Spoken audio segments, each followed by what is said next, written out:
It's tough to say because we're not dealing with a theory in any sense in which, say, a physicist would recognize the theory. We're dealing with a collection of anecdotes, a certain point of view, a series of hunches. I would say that the most outstanding, the salient points are, first of all, the fossil record, which is simply mystifying. We can't make much sense of the fossil record. It does not sustain any kind of Darwinian prediction that can be intelligently derived from Darwinian theory, and it doesn't seem to sustain anything else as far as I can see. It's a perfectly mystifying record. That's one obvious point. I'm not talking just about the Cambrian explosion, I'm talking about everything that doesn't make a whole lot of sense in the fossil record. Second point, we have never been able in any way theoretically to examine the central Darwinian claim that natural selection and random variation can account for a great deal of complexity. If you look at the history of physics, for example, what did Newton do in the 17th century? He said, well, the planets are being attracted to the sun by a force. It's not any kind of force, it's a inverse square force.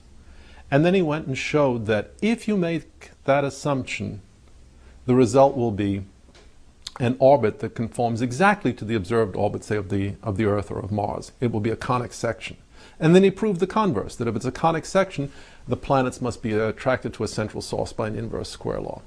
There is nothing like that in biology, in Darwinian theory. A kind of a canonical demonstration that this mechanism, random variation, natural selection, is adequate to the generation of this level of complexity. From the point of view of the serious sciences, without that kind of a demonstration, one is completely adrift. You have no idea whether the mechanism is adequate for its intended purposes. This is the second point.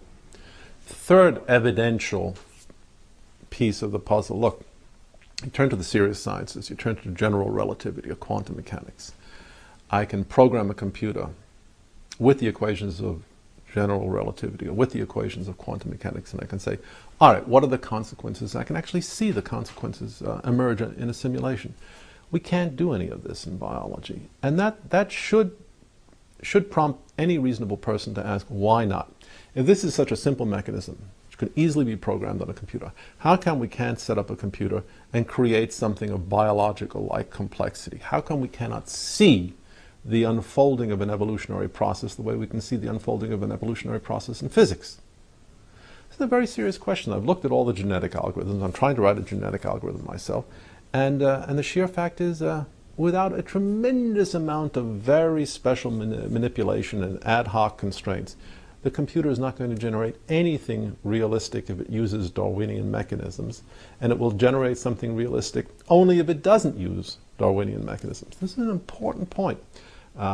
50 years after the computer revolution began, we have a splendid tool for assessing the intelligibility and viability of Darwinian theory, and everything that we know, and I think this is the uniform experience of anyone working in genetic algorithms, indicates these mechanisms will not work. They will not work for their intended purposes. And finally, there's the utter absence of laboratory evidence. I mean, random variation, natural selection, we should be able to start manipulating organisms. When we look at dogs, no matter how far back we go, it's dogs. When we look at bacteria, no matter what we do, they stay bugs. They don't change in their fundamental nature. There seems to be some sort of an inherent species limitation, and we have no good explanation for this in terms of Darwinian theory. We should have far more flexibility, far more plasticity under laboratory conditions than we actually do if Darwinian theory or anything like that were correct. What we see in nature, what we see in the laboratory, is very highly bounded variation, cyclic variation, as for example finch beaks in the Galapagos Island. That's about all we see.